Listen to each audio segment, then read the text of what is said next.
네, 앞서 전해드린 대로 코로나19 신규 확진자 전날보다 2만 명 가까이 줄었지만 나흘 연속 여전히 30만 명대를 기록했습니다. 기존 오미크론 변이보다 전파력이 높은 이 스텔스 오미크론 변이가 점차 확산하는 가운데 정부는 내일 유행 전망을 새로 발표하겠다고 밝혔습니다. 김경우 서울 백병원 교수와 함께 자세한 코로나 상황 정리해 보겠습니다. 어서 오십시오. 네, 안녕하세요. 네, 지난 수요일입니다. 지난주 수요일 40만 명대에서 30만 명대로 이렇게 내려온 뒤에 지금 나흘째 30만 명대를 유지하고 있습니다. 현재 확산 상황 먼저 어떻게 보고 계십니까? 네, 우선 그 확진자 통계로 나타난 현상을 분석하게 되면 그 토요일 0시 기준으로 봤을 때 이번 주는 아마도 말씀하신 것처럼 주간 평균 확진자 수가 35만 1,000명, 네. 그래서 지난주 40만 4천 명에 비해서 한 13% 정도 감소한 네. 수치를 보이고 있는데 그 좀 검사 체계의 영향을 덜 받으시는 60세 이상 확진자 수를 봤을 때도 네. 이번 주는 일주일간 45만 2천 명, 그러니까 지난주 50만 4천 명에 비해서 한 10% 정도 감소한 네. 지금 양상을 보이고 있는데요. 네. 지금 이렇게 이런 현상을 설명할 만한 어떤 타당한 어떤 이유를 좀 추정해 보게 되면은 네. 아무래도 그동안 확진자 수가 굉장히 빠르게 증가하면서 기존에 이제 수만 명씩 감염되는 상황에서 지금 뭐 3, 40만 명씩 네. 매일 감염되기 때문에 그런 감염을 통해서 이제 자연 면역을 획득하는 인구가 증가하면서 네. 감염 전파 속도가 조금 줄어드는 음. 양상으로 이렇게 해석이 가능할 것 같습니다. 네. 지금 말씀하신 것처럼 일주일 전과 비교해서 한 10% 정도 줄었고 지금 이런 흐름에 대해서 정부는 일단 완만한 감소세를 보이고 있다 이런 평가를 했습니다. 일단 정부 당국의 발표 내용부터 들어보고 다시 얘기 나누겠습니다. 일주간에 약 12% 정도가 줄어든 수치입니다. 확진자 발생은 유행 정점을 지나서 완만하게 감소하는 양상을 보이고 있습니다.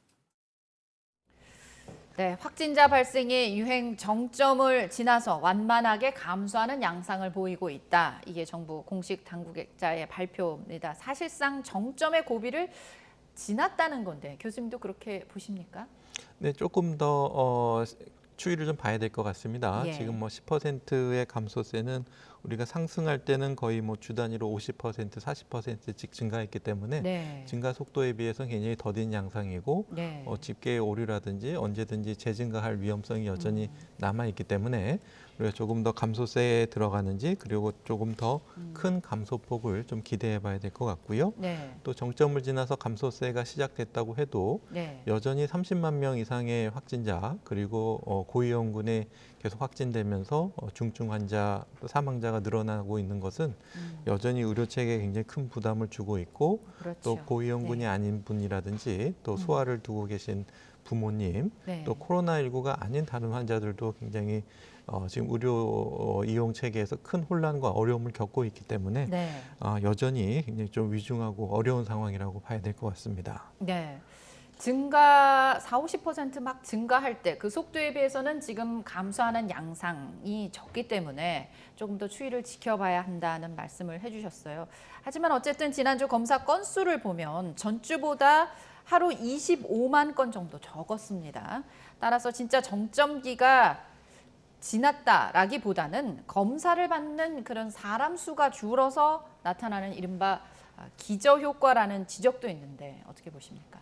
네, 이제 검사 건수 감소는 원인이 될 수도 있고 결과가 될 수도 있을 것 같은데요. 예, 이제 예. 말씀하신 것처럼 오미크론 증상이 있어도 대부분 이제 가볍게 지나가거나 네. 또 어떤 사회적인 불이익 때문에 일부러 검사를 안 받아서 검사 건수가 감소하는 것 같은 네. 그래서 확진자가 적은 것 같은 현상이 나타날 수도 있겠고요. 네. 또 한편으로는 그 검사에 대한 수요가 감소해서 그러니까 의심 증상이 있어서 이제 검사를 받는 분들이 줄어들고 그리고 또 자가항원 검사에서 두 줄 양성이 나오는 사람들이 좀 줄면서 검사 건수 검사에 대한 수요가 감소해서 검사 건수와 이제 확진자 수가 감소하는 효과 네. 이렇게 두 가지 가능성을 좀 다 봐야 될 것 같아서 네. 앞으로 좀 추이를 조금 더 지켜봐야지 정확하게 알 수 있을 것 같습니다. 네.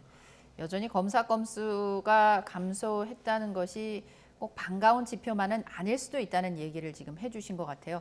정부는 이 보건소 선별진료소 또 임시선별검사소에서 진행 중인 이 신속항원 검사를 중단하는 방안을 지금 검토하고 있다는 얘기가 나오고 있습니다. 어떤 이유에서 그런 걸까요?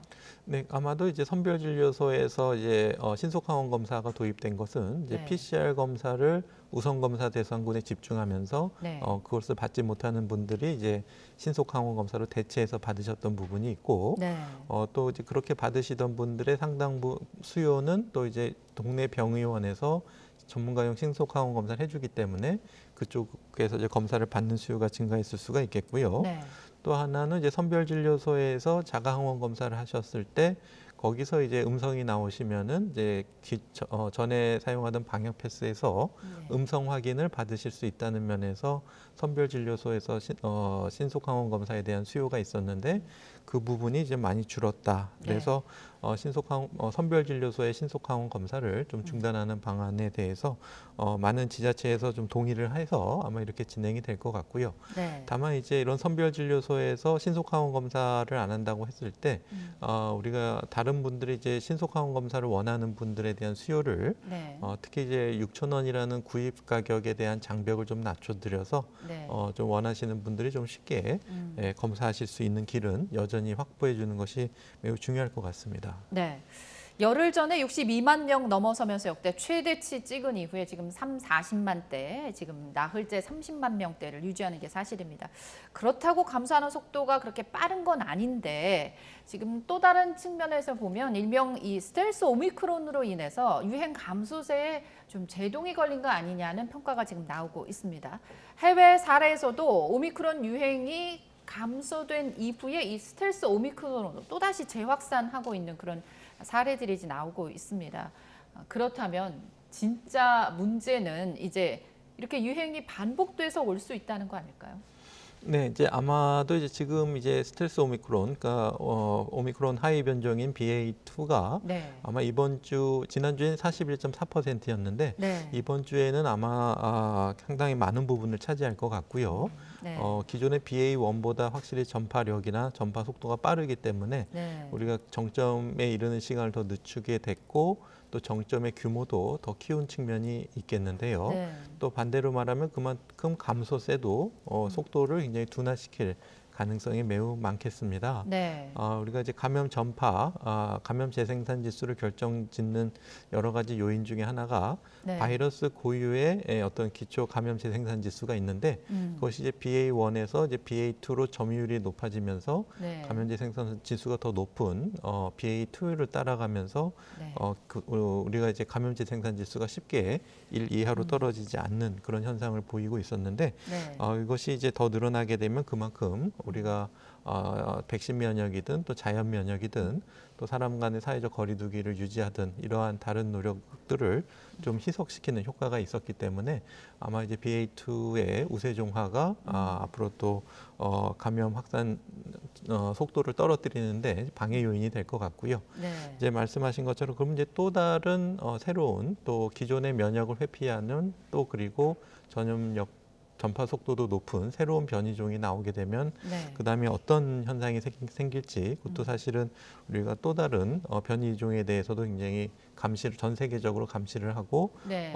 또 주의와 대비 그리고 대응할 수 있는 의료 체계를 지금이라도 좀 튼튼하게 다시 한번 재정비하는 준비가 매우 중요할 것 같습니다. 네, 정부가 이와 관련해서 내일 이 스텔스 오미크론이 더 확산할지 감소할지 이제 발표를 하기로 했습니다. 이 내용을 저희가 좀 지켜봐야 할 것 같고요. 지금 교수님께서도 말씀을 해주셨습니다만 이 스텔스 오미크론, 기존 오미크론에 비해서 그거보다 또 더 전파력이 높다고 이렇게 보고 있습니다.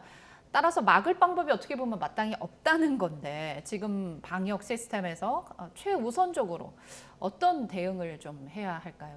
네, 세 가지 축, 즉 예방과 또 진단과 치료 이 축을 잘 유지하는 것이 매우 중요할 것 같은데요. 네. 역시 예방에는 기존의 백신 면역을 회피하는 기능이 높아졌다고 하더라도 기존의 백신이 예방 효과가 있고 중증화 가는 것을 예방해 준 효과가 여전히 있기 때문에 네. 백신 접종을 맞도록 권고되신 분들은 적극적으로 예방 접종을 하시는 것이 매우 중요하시겠고요. 네. 그리고 이제 사람 간의 전파 역시 아무래도 전염력이 높다고 하더라도 네. 우리가 충분한 사람 간의 어떤 물리적인 거리두기나 마스크 착용, 네. 그 대면 접촉의 횟수를 줄이게 되고 또 무엇보다도 이제 감염 전파력이 있는 분들이 이제 스스로 이제 어느 정도 사람들을 만나는 것을 좀 자제하시느냐라는 것들이 감염 전파를 예방하는 데 여전히 효과적인 방법이라고 할 수가 있겠고요. 네. 또 이제 조기 진단을 위해서는 우리가 적극적으로 조금이라도 의심이 되시는 분들은 지금은 감기가 아니고 거의 이제 코로나, 오미크론이라고 봐야 되기 때문에 네. 조금이라도 의심이 되면 코로나를 먼저 의심해 보셔야 되겠고요. 네. 전에는 우리가 이제 QR코드를 통해서 다녀간 다중이용시설에 확진자가 있으면 같이 같은 시간에 있으셨던 분들은 알림 문자가 와서 네. 적극적으로 이제 의심해서 검사를 하시는 그런 시스템이 있었는데 네. 지금은 뭐 그런 것이 없다고 하더라도 조금이라도 의심이 되시면 그리고 접촉을 뚜렷이 한 것 같지 않다고 어디서 걸렸는지 모른다고 생각되신다고 하더라도 네. 일단 적극적으로 의심해 보시는 것이 필요할 것 같고요. 네. 그리고 이제 또 이런 치료 네. 면에서도 우리가 효과적으로 알려져 있는 경구 치료제라든지 또 중증으로 될 가능성이 높으신 분들은 적극적으로 입원해서 또 대면 진료를 통해서 네. 중증으로 진행되는 것을 예방하는 노력들이 여전히 중요하다고 할 수 있겠습니다. 네. 지금 치료 얘기를 해주셨습니다만 사망률이 가장 높은 60대 이상 고위험군에 초점을 좀 맞춰야 하는 거 아닌가 하는데 정부가 정책을 조금 바꿨습니다. 60대 이상과 면역 저하자 가운데 병원 신속검사에서 확진된 사람은 엊그제부터 이제 집중관리군에서 빠졌거든요. 정부가 이렇게 판단한 배경이 있겠죠?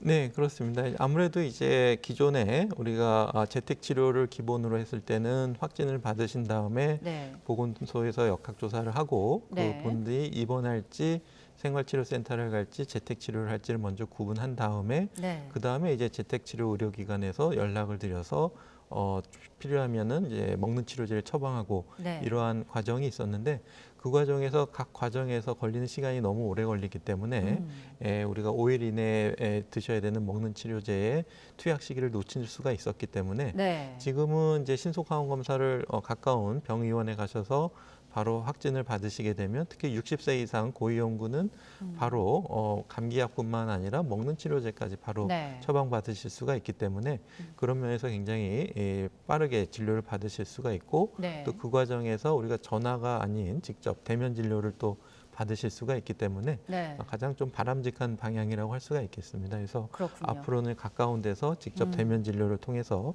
하는 것이 필요한데 이제 말씀하신 것처럼 우리가 이제 하루에 2번씩 전화로 모니터링하는 것이 네. 누락되는 분들이 조금 증가할 수가 있겠고 예. 대부분 이제 3차 접종 맞으신 분들은 재택 치료하실 때 대부분 증상이 경미하고 네. 뭐 호흡 곤란이라든지 식욕 부진, 뭐 의식 저하 이런 중증으로 진행되는 분들은 매우 드물지만은 네. 일부 이제 어르신들 중에서는 이제 건강에 중요한 이상 증상이 있을 때 어떻게 어디에 연락해야 되는지 모르시는 분들이 여전히 있기 예. 때문에 또 희망하시는 분들은 집중관리군으로 선택을 하셔서 네. 계속 꾸준히 의료기관과 연락을 유지하는 것도 네. 매우 중요할 것 같습니다. 네. 쉽게 말해서 이상이 있으면 다른 병원에 편하게 가서 전화 상담도 받고 또 그분들로서는 근데 하루 2번 이런 의료 관리를 받는 것이 좀 사라지는 것이 아닌가 하는 좀 우려도 있지만 그럼에도 불구하고 오히려 이렇게 하는 것이 더 낫다는 얘기를 지금 해주신 거예요. 치료제를 신속히 처방하는 것이 무엇보다 이제 중요하다고 하죠. 막상 근데 약국도 현장에서는 이 넉넉하게 치료제가 원활하게 매끄럽게 이렇게 돌아가는 상황은 아닌 것 같습니다. 일단 여기서 현장 목소리를 들어보고 다시 얘기 나누겠습니다. 자, 현재는 아직 처방전이 그렇게 많이 접수가 되지 않아서 일단은 한 건만 접수가 돼 있는 상황이고요. 네, 팍스로기드는 저희가 이제 떨어져 가니까 신청을 했더라고요. 제가 언제 받을지 잘 모르겠어요. 네, 기존에 먹는 치료제가 이제 화이자의 팍스로비드였는데 현장에서 지금 사용 중입니다. 하루 지금 평균 7,000명 정도 환자들이 처방을 받다 보니까 사실상 재고가 없는 상태라고 하는데요. 여기에 정부가 머크사의 라게브리오 추가로 도입했는데 이제 그럼 물량 공급은 이제 걱정 안 해도 되는 것 같을까요? 네, 일단은 우선적으로 여전히 처방을 해야 되는 먹는 치료제는 팍스로비드가 이제 제1 처방약이 되겠고요. 이것이 이제 전국에 골고루 지역별로 이렇게 유통이 되기에는 좀 어려운 점이 있기 때문에 네. 한 곳에 이제 부족할 때 빨리 다른 지역에서 네. 보완하는 정책이 같이 좀 필요할 것 같습니다. 네. 정부가 이제 내일 기존 오미크론 변이보다 전파력이 높은 이 스텔스 오미크론에 대한 어떤 새로운 유행 전망을 발표한다고 하니까요. 저희가 이 내용 들어보고 또 국민도 적극적으로 협조해서 대처를 해야 될 것 같습니다. 지금까지 김경우 서울백병원 교수와 함께 자세한 얘기 나눠봤습니다. 고맙습니다. 네, 감사합니다.